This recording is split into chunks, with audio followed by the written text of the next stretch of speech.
Hi guys, welcome to V profits.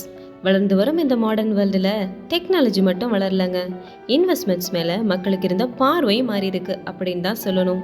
ஏன்னா இந்தியாவில் இன்வெஸ்ட்மெண்ட்ஸை பொறுத்த வரைக்கும் கோல்டு, லேண்டு, ஷேர்ஸு இதெல்லாம் ரொம்பவே பிரபலமாக இருந்தாலும் மியூச்சுவல் ஃபண்ட் அப்படின்றது இப்போ எல்லா தரப்பு மக்கள்கிட்டையுமே சமீப காலமாக ஃபேமஸ் ஆகிட்டு இருக்கு. என்னதான் mutual funds investments R subject to market risk அப்படின்னு டிஸ்க்ளைமர் போட்டாலும் நாளுக்கு நாள் நம்ம மக்கள்கிட்ட மியூச்சுவல் ஃபண்டோட மோசி ஏறிக்கிட்டே தான் போகுது அப்படின்னே சொல்லலாம். ஸோ அதுக்காக நம்ம இன்னைக்கு பார்க்க போகிற டாபிக் தான் வாட் இஸ் மியூச்சுவல் ஃபண்ட் அப்படின்றது. வாங்க வீடியோக்குள்ளே போகலாம். உங்களுக்கு ஒரு சின்ன ஸ்டோரி சொல்கிறேன் ஃப்ரெண்ட்ஸ். உங்கள் கையில் ஆப்பிள் சீட்ஸ் இருக்குன்னு வச்சுக்கோங்க. அதுலேருந்து நீங்கள் ஆப்பிள்ஸ் உருவாக்கணும் அப்படின்னா அந்த விதையை விதைச்சி செடியாக்கி மரமாக்கி தென் அதுக்கப்புறம் தான் உங்களுக்கு ஆப்பிள் பழங்கள் கிடைக்கும். அப்படி தானே ஃப்ரெண்ட்ஸ்? அதுவே ஒரு அக்ரிகல்ச்சர் கம்பெனியில் ஒர்க் பண்ணுற விவசாயத்தை பற்றி நல்லா தெரிஞ்ச ஃபார்மர் கிட்ட கொடுத்தீங்கன்னா அவரே உங்களுக்கு அந்த சீட்ஸை விதைச்சி செடியாக்கி மரமாக்கி அதுலேருந்து கிடைக்கிற ஆப்பிள்ஸை உங்ககிட்ட கொடுப்பாங்க. இதனால் உங்களுக்கு என்ன பெனிஃபிட்? நீங்கள் அந்த செடியை உருவாக்கவோ பராமரிக்கவோ எந்த வேலையும் செய்ய தேவையில்லை. அந்த ஃபார்மரே எல்லாத்தையும் பார்த்துப்பாங்க. ஸோ இந்த மாதிரி நமக்காக வேலை பார்க்குற அந்த அக்ரிகல்ச்சர் கம்பெனிக்கும் ஃபார்மருக்கும் சேலரி மாதிரி ஒரு அமௌண்ட் கொடுப்போம். அப்படி தானே ஃப்ரெண்ட்ஸ்? மியூச்சுவல் ஃபண்டுன்றதுமே அப்படி தான். அந்த ஆப்பிள் சீட்ஸை என்ன மாதிரியும் உங்களை மாதிரியும் மியூச்சுவல் ஃபண்ட்ஸில் இன்வெஸ்ட் பண்ணணும்னு நினைக்கிற இன்வெஸ்டரோட பணம்னு வச்சுக்கோங்க. அந்த அக்ரிகல்ச்சர் கம்பெனியை ஏஎம்சிஸ், அதாவது அசட் மேனேஜ்மெண்ட் கம்பெனியார் மியூச்சுவல் ஃபண்ட் கம்பெனின்னு சொல்லலாம். அடுத்ததா நம்ம ஸ்டோரியில் சொன்ன மாதிரி ஃபார்மர் அப்படின்றவங்க ப்ரொஃபஷனல் ஃபண்டு மேனேஜர்.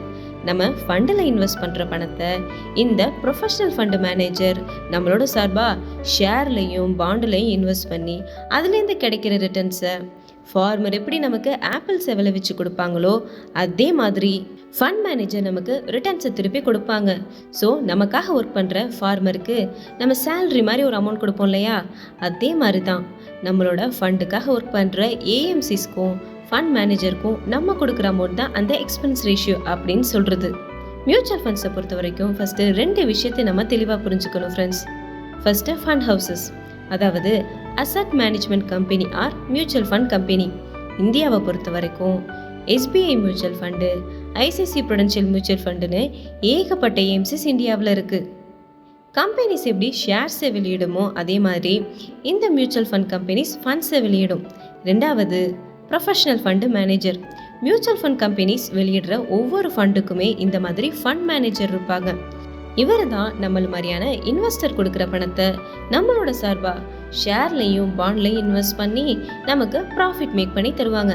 சிம்பிளாக சொல்லணும்னா ஏஎம்சிஸ் அப்படின்றது ஃபண்ட்ஸை வெளியிடும்.